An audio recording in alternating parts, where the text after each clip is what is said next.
Today's episode of the AnnoyedMinarchistOtter is going to be hopefully pretty quick.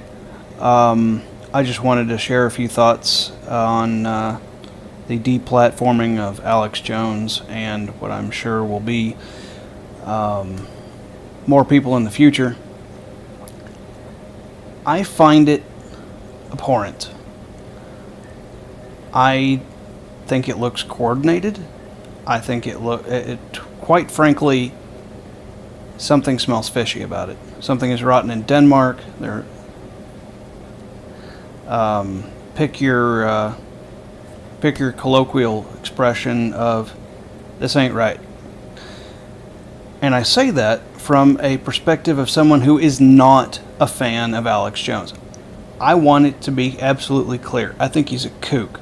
I think he spreads rumor and silly things, stupid things for profit. I'm all for everybody making profit, whatever. Guy's a kook. Guy's got a screw loose, a few bricks shy of a full load, and, you know, I can't even say those completely on, you know, I can't say those just completely 100% set in stone, because the guy makes a mint being a loon. So, you know, obviously he knows what he's doing, but saying what he says and people just lapping it up, guy bears some responsibility for it. But that's a completely different topic. Has nothing to do with this, really. The fact that they say that all these platforms say he violated their policies, and they don't provide evidence, that's what I find to be hinky. If they're going to say these things, point to examples so we can all say, all right, well, I think he has the right to say it, but that's your rule, so all right. And if they're going to do that, if they're going to deplatform him, make it look legit. And having 12 platforms ranging from YouTube and Facebook to little things like some email thing and LinkedIn. What on earth was he doing on LinkedIn that violated a term of service for people who essentially swap resumes? What was he doing that could... That's just virtue signaling. It's stupid. And in any case, it just doesn't smell right. I personally think that, yes, these platforms have the right to say, you know what, we don't like you, be gone. If they would have been honest about simply saying, we don't like him anymore, we don't care how much money he makes us, we want him gone,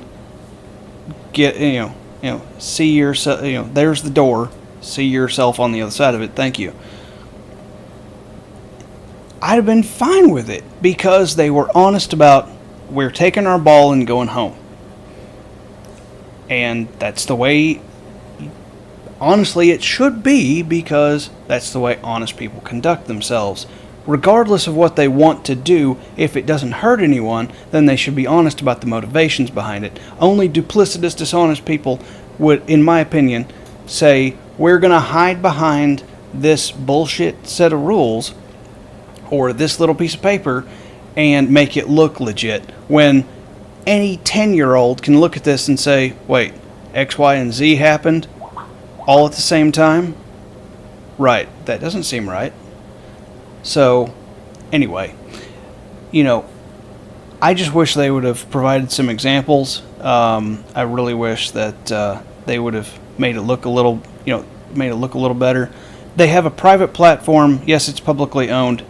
And my biggest complaint about them doing this, aside from the dishonesty, is that they did not do so in a manner that... How do I put this? They did not do so in a way that seems like it's above board. And I guess I already said that. And that they're deplatforming him from so much of the internet that it just doesn't seem right. And being that they're such a platform with so in bed with government organizations, I don't know where the line is between they've become an extension of the government. I know they're not owned by the government. They're not, conspiracy theorists and so on and so forth can say they're operated by whatever three-letter alphabet agencies, yada yada. I'm not getting into that. I just think that there's some gray area here that seems to be crossed. And on top of that, with the ruling from that judge, who I can't remember I'll have to look it up. I can't remember the judge's name or the case, but President Trump could not block people because it makes it Twitter's a public utility or something, or a public platform. Well, if he can't block people, and people have a right to be heard by the president, where does that logic end? Because taking it to its logical extension, now everyone has the right to be heard if the president, if that's the way it works.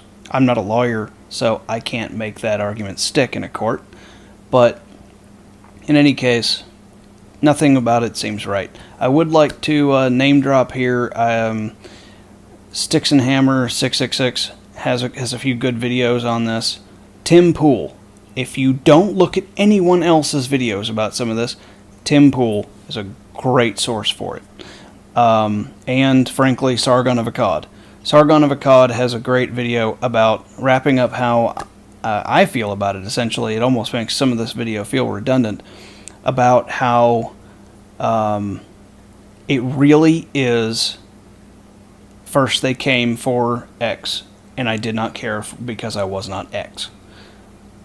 I think there are absolutely reprehensible people that make videos, speak out on any number of topics, from racism to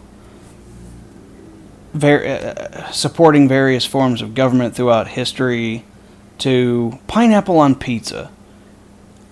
I think they're all awful. And you know what? They all have a right to be heard. Because the second we don't defend the speech we find the most reprehensible is the second that we admit that there are prohibitions that must be in place, and that accepting prohibitions on things that don't hurt anyone is frankly immoral. If we accept that these prohibitions must exist, we have to understand, secondly, that language is fluid, unfortunately. Language and and the words that comprise it have definitions that become fluid over the number of years. For instance, gay. Gay used to mean happy. Then it became something else. Then it became a slur. Then it became accepted, and a slur. But words have fluid definitions over time. And that will come back to bite us if we begin accepting that there are forms of speech that do not immediately cause harm, do not represent threat. If those criteria aren't met and they don't defame, if they're just an opinion, then we're crossing it over the Rubicon where our own speech will be regulated given enough time, because everyone will say something that's offensive, and people will be offended by something you said earlier in your life that at the time was innocuous. I want you to think back to any comedy you happen to watch in the last 20 years. I'm a fan of Mel Brooks. There is no way in hell that Mel Brooks could ever make any of his movies today. No way in hell. The Dave Chappelle Show could never be made today. Family Guy could not start today like it did, 2000, something like that. Some of my favorite cartoons could not be made. There are shows that I watch, movies that I watch, that were... imagine something like The Patriot trying to be made today. Anyway, I'm rambling, I'm ranting. Point of it is, if you accept that you can restrict the speech you hate, you will become... your speech will become someone else's hated speech, and you will be censored. In any case, I hope you reflect on this. I hope you found this video of me ranting over a picture of an otter to be, well, good enough to watch all the way to the end. And if you would kindly follow me on the social media below, I would appreciate it. And thank you for spending another moment with the Annoyed Minarchist Otter. Have a good day.